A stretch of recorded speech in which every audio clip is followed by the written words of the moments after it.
It's a cold, stormy night just off the coast of Florida in 1622. A Spanish cargo ship full of gold and silver is desperately trying to make its way back to Spain. But as it passes through the Straits of Florida, it sails directly into a hurricane. Its masts are torn apart, its rudder gets ripped off by the waves, and within minutes, the Atocha is brought down. It ended up on a shallow reef in the Florida Keys, a 200-mile stretch of tiny islands. At the time, the location of the ship was known, but just a few weeks later, a second hurricane ripped the ship apart, leaving a trail of debris across the ocean floor. According to its cargo manifest, it was holding 150 gold bars, 1,000 silver bars, and more than 50 chests full of coins. All in all, the treasure would be worth at least $500 million today. All someone had to do was find it. That's where American treasure hunter Mel Fisher came in.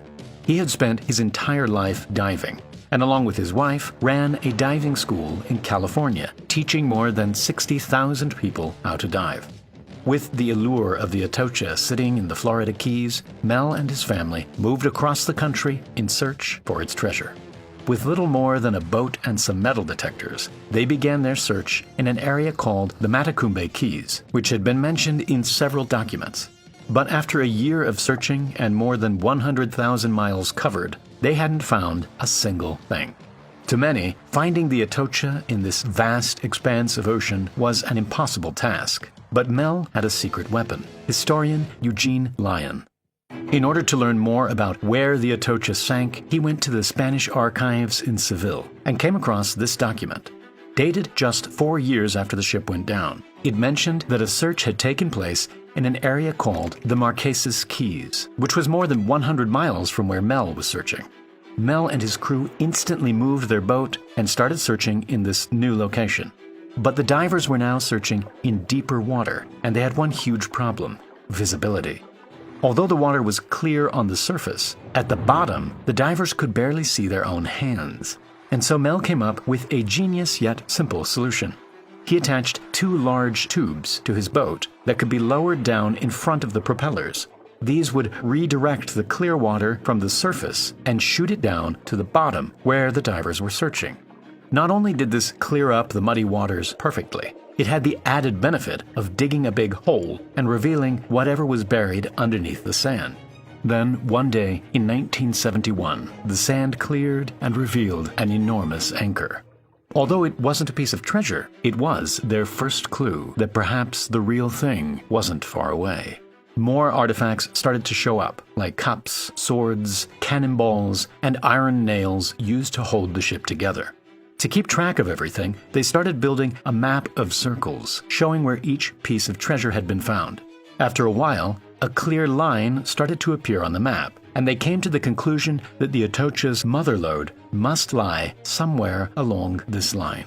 But after 2 years of searching the line, the crew had failed to make any valuable discoveries.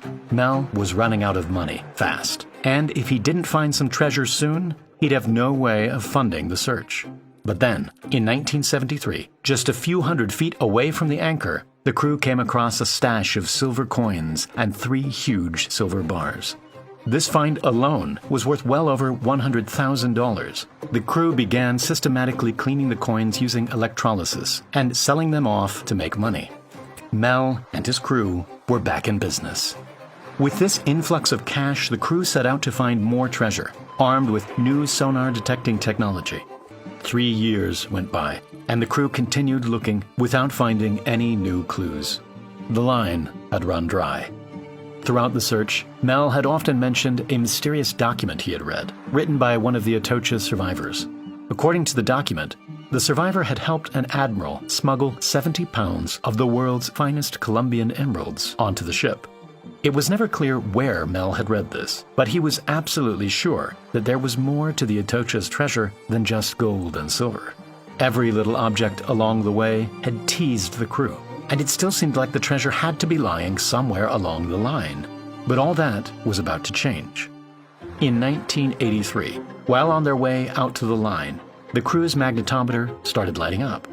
Divers went down to check, and they came across several metallic objects in a location southeast of the line. By plotting these on the map, a new line started to branch off from the original one. They knew that the ship was ripped apart a month after it sank, so it was possible that the debris was carried on a different path. They followed this new line for a couple of years, and it continued to reveal little bits of treasure. Then, on the 20th of July, 1985, a large but faint object showed up on their sonar scanner. Two divers immediately entered the water and began searching for it.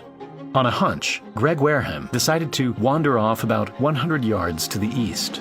And there it was. Sitting in front of him was an 80-foot-long shipwreck with piles upon piles of silver bars sitting on top.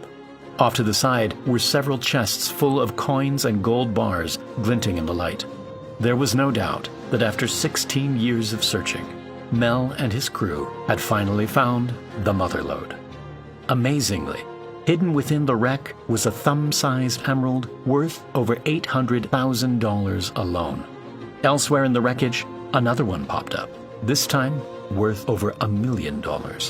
Eventually, more than 2,000 of the finest uncut emeralds were discovered, and Mel's story turned out to be true after all.